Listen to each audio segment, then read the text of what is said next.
Hello friends, once again welcome back to my YouTube channel Commerce Vani. दोस्तों, आज हम ये जानने की कोशिश करेंगे कि जनरली इन्वेस्टर्स को आईपीओ के अंदर में अलॉटमेंट क्यों नहीं आता है, और साथ ही मैं कुछ ऐसे टिप्स भी आपके साथ में शेयर करूंगा जिसको अगर आप फॉलो करते हैं तो आप अपने आईपीओ के अलॉटमेंट के चांसेस को बढ़ा सकते हैं।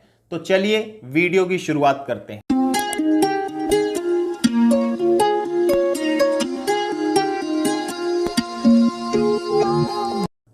तो मेरा सबसे पहला रीजन है नॉन अलॉटमेंट ऑफ आईपीओ का के ओवर सब्सक्रिप्शन।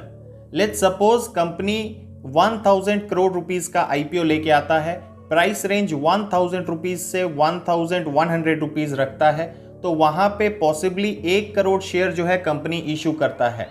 लेकिन अगर एप्लीकेशन ही 10 करोड़ लोग लगा देते हैं उस अलॉटमेंट के लिए, तो कहीं ना कहीं आप ये देखिए शेयर्स जो है वो 10 टाइम्स ओवर सब्सक्राइब हो गया।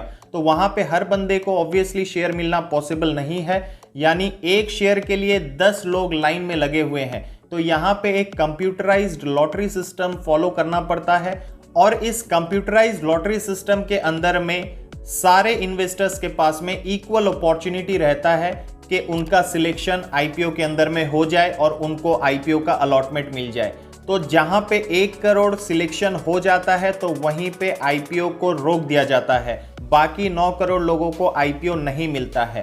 मैंने ये एग्जाम्पल वैसे आपको सिंपल तरीके से समझाने के लिए दिया था, लेकिन मैं रियलिटी में बता दूं, जनरली आईपीओ जो है वो एक लॉट के बेसिस में आता है। तो होता क्या है, एक लॉट के अंदर में आप 10 से 15 या 20 जो भी प्राइस रेंज है अकॉर्डिंगली एक लॉट डिसाइड होता है, फिर उसी तरह से ये कैलकुलेशन होता है। तो जब सिंप्लीफाइड लैंग्वेज में अगर आप समझने की कोशिश करें, जब आईपीओ ओवर सब्सक्राइब हो जाता है तो चांसेस वहां पे जो है थोड़े से कम हो जाते हैं आपको आईपीओ का अलॉटमेंट पाने का।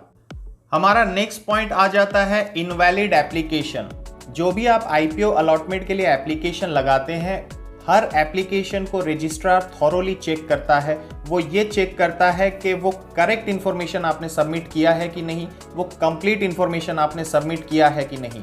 अगर मान लीजिए कि आपके पैन कार्ड में और आपके बैंक अकाउंट में नेम का मिसमैच है, तो आपको रिजेक्ट कर दिया जाएगा उस एप्लीकेशन को। अगर आपने सेम पैन कार्ड के थ्रू से आपने मल्टीपल एप्लीकेशन लगा दिया है, तब भी आपके आईपीओ को रिजेक्ट कर दिया जाएगा।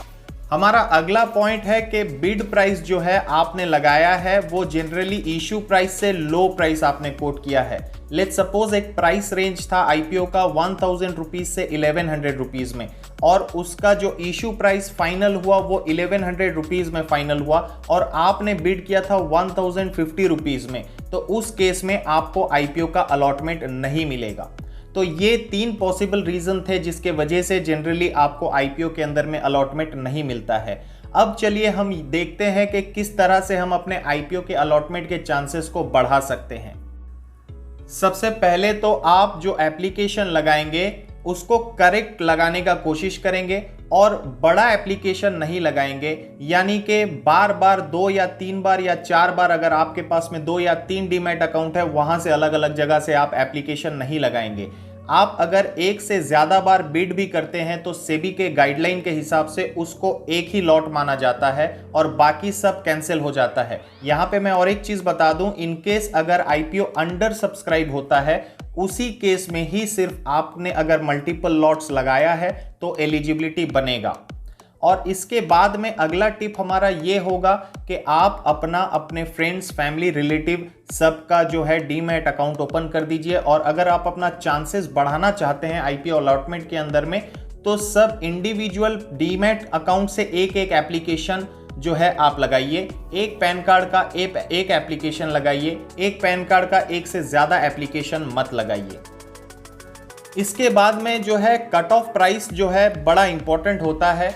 आपका जो प्राइस रेंज है, लेट्स सपोज जो हम लोगों ने पुराना एग्जांपल लिया था 1000 रुपीज से 1100 रुपीज के रेंज में आईपीओ इशू हुआ है, तो आप कोशिश करें कि अपना जो बिड करें वो 1100 रुपीज, यानी सबसे जो अपर बैंड है जिसको हम कैप बोलते हैं, वहां पे जो है आप अपने बिडिंग को करिए। अगर उसके नीचे में आप बिड करते हैं तो जनरली ऊपर वालों को जो है अलॉटमेंट पहले मिलेगा, तो प्रेफरेंशियली अगर देखेंगे तो कहीं ना कहीं आपका नंबर बहुत बाद में आएगा और शायद हो सकता है तब तक पूरा अलॉटमेंट भी हो चुका हो और आपको अलॉटमेंट ना मिले। तो आप हमेशा सबसे टॉप के प्राइस में बिड करने का कोशिश करें।